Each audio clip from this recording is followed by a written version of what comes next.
गंवार जिठानी modern देवरानी।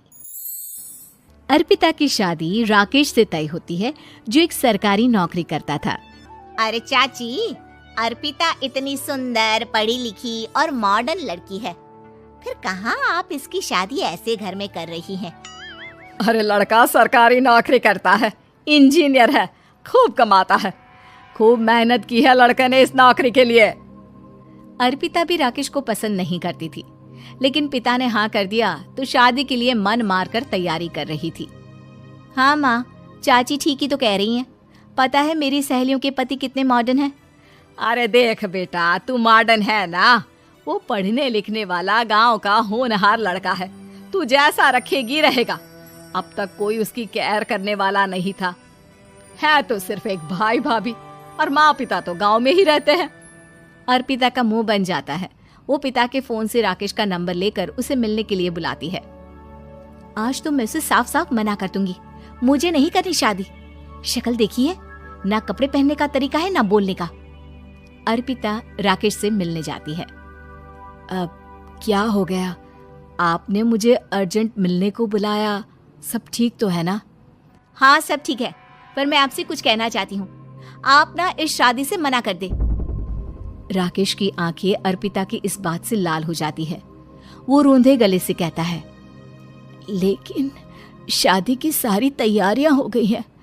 मैंने आपके साथ एक अच्छे भविष्य का सपना भी देख लिया है। ऐसा मत करिए प्लीज। माँ पिता के अलावा मैंने किसी को दिल से अपना माना है तो वो आप ही है। देखिए, मुझे आपसे कोई समस्या नहीं है, लेकिन आप मेरे जैसे नहीं हैं। मैं मॉडर्न लड़की और आप। मैं आपसे वादा करता हूँ, जब तक आपके लायक नहीं बन जाता मैं कभी आपसे बीवी का हक नहीं मांगूंगा। अर्पिता राकेश का प्यार देखकर पिघल जाती है और शादी के लिए हाँ कर देती है। दोनों की शादी हो जाती है, लेकिन शादी के बाद राकेश की भाभी, जो कि पूरी देहाती थी, ए राकेश, उठ, जब पानी भर कर ला और तेरी बीवी को बोल के चूल्हा लगा दिया है, रोटी बना ले। क्या है ये सब? और तुम्हारी भाभी इस तरह चिल्ला क्यों रही है? क्या करूं, भाभी ही खाना बनाती है और मुझे पढ़ने के लिए इस घर में रखा, तो मैं घर का सारा काम कर देता हूँ। अब तुम आ गई हो, अपने तरीके से देख लो। ये मकान तो तुम्हारे पापा ने बनवाया था ना शहर में, ताकि बेटा पढ़ाई कर सके। हाँ, पर भाभी ही पूरे घर में रहती है। ठीक है, देखो अब। अर्पिता बाहर जाती है। सूट पहनी अर्पिता को देखकर जेठानी का पारा हाई हो जाता है। ए शहर की हीरोइन, यहाँ ना चलेगा ये सब, समझी? साड़ी पहनो, साड़ी। वो नारंगी वाली निकाले हैं तुम्हारे लिए, जिसमें हरे रंग का फूल बना है, और सीधे पहुंचो रसोई में। मेरे आगे नहीं चलेगा ये सूट बूट का नाटक, समझी? देखिए भाभी, आप बड़ी हैं, आपने राकेश की पढ़ाई में मदद की, लेकिन ये मकान इनके पिताजी का है, तो मैं अपना पोर्शन अलग कर रही हूँ। मैं आज से आपके साथ नहीं रहूंगी। जेठानी का तो मानो पारा ही हाई हो जाता है। और ऐसा कैसे नहीं रहेगी? हाँ, और कौन बोला कि राकेश अलग हो जाएगा? वो अपने भाई के बिना नहीं रहता। आज देखिए तो, देखिए कल के आई छोरी क्या बोल रही है। राकेश के साथ बात हो गई है, मैंने ऊपर का हिस्सा राकेश को दे दिया है। उसकी अपनी जिंदगी शुरू हो रही है, तो अच्छा है ना कि अब रसोई भी अलग हो जाए। अर्पिता राकेश की ओर फक्र से देखती है कि उसने अर्पिता के लिए स्टैंड लिया। अर्पिता बाजार में जाकर सारा रसोई का सामान ले आती है। पिता के दिए सामान से घर सजाती है और अपने तरीके से पूरे घर की सजावट करती है। शाम को राकेश ऑफिस से आता है। कुर्ता पैजामे में राकेश को देखकर, अरे ये क्या पहना है? भाभी सिलती है ना कुर्ता, मैं सारी कमाई भाभी को ही दे देता हूँ। लेकिन अब ना बीवी को देना होगा, क्योंकि भैया भी अच्छी नौकरी करते हैं। भाभी अपने पति का पैसा संभालें और मैं अपने पति का पैसा संभालूंगी। तभी भाभी आ जाती है। अरे देखो, बहुत हो गया। हाँ, अलग रहने तक तो ठीक था, लेकिन पैसा हम एक फूटी कौड़ी नहीं देंगे।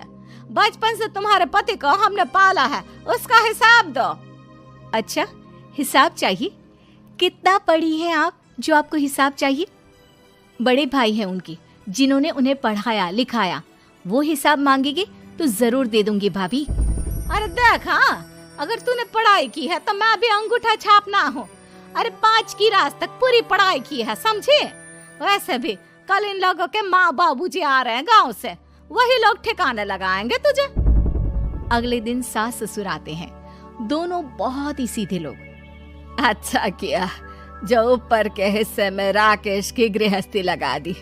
अब दोनों बेटे अपना अपना देख ले। छोटी बहू कहाँ है? अरे बहुत ही चालाक है माँ जी, ऐसी जबान चलाती है जैसे दर्जी कैंची चलाता है। वैसे बहू तुम भी कम नहीं थी। और सुनाओ। तभी छोटी बहू सास ससुर के पैर छूकर उन लोगों को चाय और नाश्ता देती है। माँ जी, आप थक गई होंगी, मैं खाना लगा देती हूँ, ऊपर आ जाइए चाय पीकर। अरे बस बस, यही रहेंगे वो, क्योंकि बड़ी बहू मैं हूँ। हम एहसास है इनके माँ बाबूजी मेरे पास ही आए हैं। चलिए माँ जी, आप ना किचन में खाना बनाइए, मैं जरा बाजार होकर आती हूँ और फिर साथ में खाना खाते हैं। जेठानी बाजार निकल जाती है और सास ससुर बेचारे घर पर अकेले। फिर दोपहर को, माँ जी, मैंने आप सभी के लिए खाना बनाया है। माना मैं छोटी हूँ, लेकिन अच्छा लगेगा अगर आप लोग मेरे साथ रहें। वैसे भी यहाँ है कौन बेटा, चलो ऊपर राकेश के पास ही चलते हैं। सास ससुर दोपहर का खाना खाकर वहीं आराम करने लगते हैं कि जेठानी आ जाती है। अरे वाह, ये तो वही बात हुई ना, कल की आई को पूरा परिवार और हम अकेले के अकेले। भाभी देखिए, परिवार में प्यार से रहा जाता है, ना कि चालाकी से। अम्मा खाना कैसे बनाती, पहले ही गांव से थक कर आई हैं। हाय रे दया, तो मैं का बाजार से ऐस करके आ रही हूँ। अरे भूख के मारे मेरा सर दर्द हो रहा है, पर यहाँ मेरी फिक्र कौन करेगा? अरे तो किचन में खाना है, लगा देती हूँ मैं भाभी। बड़ी बैठकर खाना खाती है और शाम को जब राकेश घर आता है।